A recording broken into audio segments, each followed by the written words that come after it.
Hello guys, good morning. तो आज है 4 तारीख और आज का दिन मेरे लिए बहुत ही स्पेशल होने वाला है। मेरा एक छोटा सा सपना है जो कि पूरा हो गया है।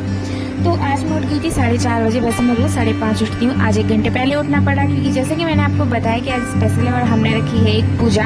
तो उस पूजा के लिए हमें थोड़ा सा जल्दी उठना पड़ा। तो उठने के बाद सबसे पहले मैं आ गई थी किचन में अपना पानी लेने के लिए। यहाँ पे मैंने लिया अपना गर्म पानी और पी के 10 मिनट बैठी और सोचा कि मुझे क्या क्या करना है, क्योंकि अचानक से ऐसे नहीं हो पाता है। पहले हमें सोचना पड़ता है कि मुझे क्या क्या काम करना है। तो फिर यहाँ पे मैं आई, यहाँ पे सब सो रहे थे और सबको देख लिया। मेरी नानी सो रही है। मुझे लग रहा था कि सबको देख के मैं भी सो जाऊँ, पर नहीं, अगर मैं सो जाती तो सारा काम लेट हो जाता। फिर इसके बाद मैंने यहाँ पे पानी पिया और अपना दिमाग में सेट किया कि मुझे क्या क्या कितने टाइम पे करना है। तो यहाँ पे मैं सबसे पहले अपने कपड़े को फोल्ड किया। फोल्ड करने के बाद फिर आई यहाँ पे यूवी का बैग लगाया, क्योंकि उसको टाइम टेबल के अकॉर्डिंग उसका बुक्स रखना। मेरा तो कभी लगाया नहीं बचपन में और मुझे बड़ी मार पड़ती थी, क्योंकि मैं किसी के टर्न पे कोई और नोटबुक लेके जाती, कभी कभी तो लेके भी नहीं जाती थी। पर बच्चों का लगाना पड़ता है, क्योंकि कहीं उसे डांटना पड़े, कहीं उसका वर्क इनकम्प्लीट ना रहे। इसके लिए मम्मा हो गई ना तो सोचना पड़ता है। तो यहाँ पे मैंने उसका लगाया बैग, और बैग लगाने के बाद हम चले गए थे यहाँ पे क्लीनिंग करने के लिए, क्योंकि यहाँ पे ना सब जगह यूवी का टॉयज डला हुआ था। तो इसके टॉयज को यहाँ पे संभाल के रखा और मेरी खटपट की आवाज़ से मेरी नानी भी उठ गई थी। फिर इसके बाद यहाँ पे इसके टॉय वॉय को रखा मैंने साइड में और फिर घर की क्लीनिंग में लग गई, क्योंकि सुबह सुबह अगर घर की क्लीनिंग हो जाए तो फिर थोड़ा सा माइंड भी ठीक रहता है। एकदम मैसी दिखता है और फिर काम के साथ ना फिर दिमाग भी खराब होता है कि ये फैला है वो फैला है। तो यहाँ पे उसके उठने के पहले मैंने उसके सारे टॉयज को सबको एक जगह संभाल के रख दिया था, क्योंकि अभी तो उठ के वो स्कूल जाएगा। एंड फिर इसके बाद मैं आ गई थी मंदिर में। यहाँ पे मैंने मंदिर की सफाई करना स्टार्ट किया, क्योंकि मुझे करनी थी पूजा। और सुबह सुबह अगर सफाई हो जाए ना तो फिर उसके बाद पूजा करने में भी मन लगता है और एक पॉजिटिविटी भी रहती है। घर को क्लीन देख के ना हमारा भी मन करता है काम को करने का। तो यहाँ पे मैंने कर दी थी मंदिर की क्लीनिंग और देखो अभी सुबह हर जगह अंधेरा था। फिर अंदर की क्लीनिंग करने के बाद मैं आई यहाँ पे बाहर साफ सफाई करने के लिए, क्योंकि घर के बाहर भी साफ सफाई होना भी जरूरी है। तो यहाँ पे मैंने आके की बाहर की साफ सफाई और अंधेरा था, डर तो मुझे बहुत लग रहा था। फिर उसके बाद मैं गई नहाने के लिए और यहाँ का मौसम थोड़ा ठंडा हो गया है, तो मुझे थोड़ी ठंड सी लग रही थी थोड़ी थोड़ी सी। तो यहाँ पे नहाने के बाद मैं आ गई और यहाँ पे मंदिर में सफाई करने लगी, क्योंकि यहाँ की सफाई करना जरूरी है। तो यहाँ पे मंदिर की डस्टिंग करने के बाद भगवान जी के बर्तन लेके मैं गई अंदर, उनको साफ किए और फिर उसके बाद आगे की भगवान जी की पूजा। यहाँ पे मेरी पूजा हो गई थी और मेरे भगवान जी देखो आज उन्होंने ग्रीन कलर के कपड़े पहने थे और कितने सुंदर लग रहे हैं, छोटी सी लड्डू गोपाल।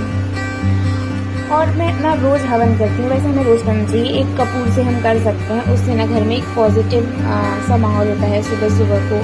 और ये धूप पूरे हमें अपने घर के हर कोने में, किचन में, बेडरूम में, हर जगह हमें इस धूप को देना चाहिए। इससे मतलब एक पॉजिटिविटी आपको घर में फील होती है, मुझे ऐसा लगता है। तो मैंने आपको बोला। फिर इसके बाद पूजा वूजा करने के बाद मैं बाहर आई, बाहर भी धूप दिखाने के लिए, क्योंकि ना घर के बाहर ऐसा बोलते हैं कि साफ सफाई हो, सुगंधित वातावरण हो तो अच्छा लगता है, सामने वालों को भी अच्छा लगता है और हमें भी अपने मन में अच्छा लगता है। तो यहाँ पे भी धूप दिखाने के बाद और कहते हैं भगवान जी को स्नान कराने के बाद जो पानी होता है वो हमें अपने घर के बाहर लगे हुए पेड़ में डालना चाहिए। और अब लेके चलते हैं हम आपको छत पे। पता है हमारे छत से मसूरी दिखता है सच में। फिर यहाँ पे मैं आ गई थी छत पे, क्योंकि यहाँ पे सूर्य देव को जल चढ़ाने के लिए। और ऐसा भी कहते हैं कि 6:10 से लेके 6:40 का टाइम ऐसा होता है, उस टाइम अगर हम सूर्य देव को जल चढ़ाते हैं तो वो ज़्यादा फलदायक होता है। तो जी हाँ, तो हम वैसे मैं ज़्यादा चीज़ें नहीं पढ़ती, पर मतलब ये चीज़ मुझे ठीक लगा। सुबह जल्दी उठते हैं तो फिर ठीक है ना, उगता हुआ सूरज देखना वैसे भी अच्छा होता है। तो यहाँ पे मैंने सूर्य देव को दिया जल और फिर आके यहाँ पे पूजा की तैयारी पूरी हो गई थी। यहाँ पे पंडित जी ने हमें जैसे बताया था, हमारी जो पंडित जी है वो ऑनलाइन है, तो ऑनलाइन सारी पूजा कराएंगे। तो यहाँ पे घी घर का बना हुआ ये नानी ने रात को बनाया था, फल फूल मिठाई जो भी हो। यहाँ पे खीर और पूरी बनानी थी, जहाँ पे मैंने खीर बना दी थी और पूरियाँ बनाएंगी नानी। फिर उसके बाद आ गई थी मम्मा की ड्यूटी और यहाँ पे मैं आई थी यूवी को उठाने के लिए। बड़े ही नखरे करता है सुबह सुबह से उठने में।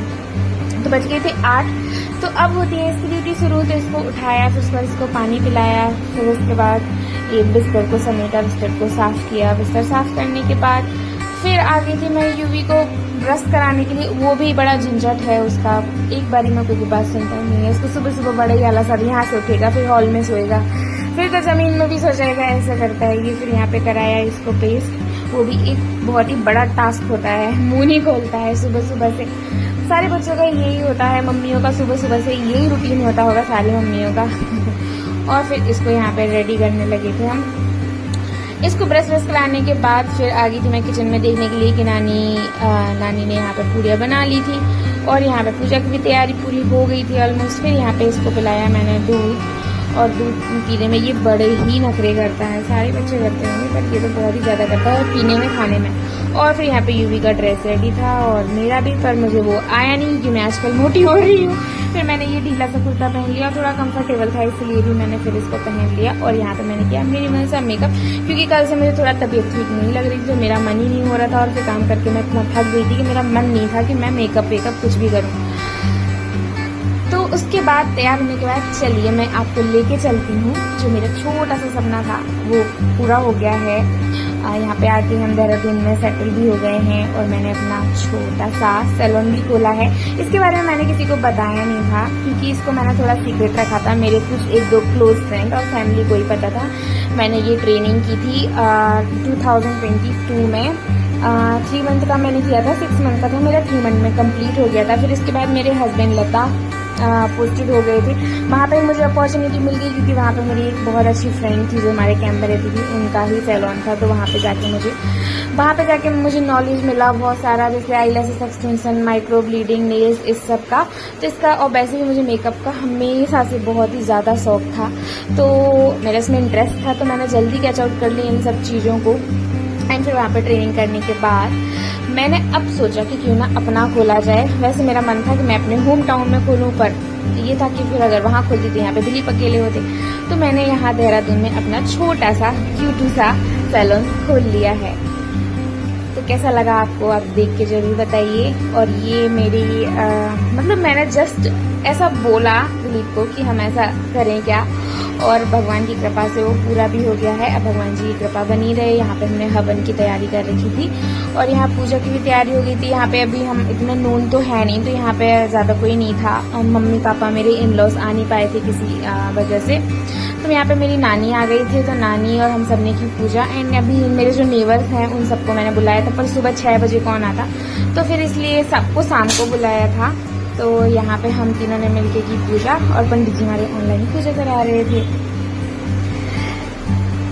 तो मुझे कमेंट करके बताइएगा कैसा लगा मेरा प्यारा सा छोटा सा सैलून। और अगर आप देहरादून से हैं तो ज़रूर विजिट कर सकते हैं। मैं यहाँ रहती हूँ देहरादून ऋषि विहार कॉलोनी में। Okay, bye bye, take care, and फिर मिलते हैं एक नए वीडियो के साथ। तब तक के लिए बाय बाय, ख्याल रखिए अपना।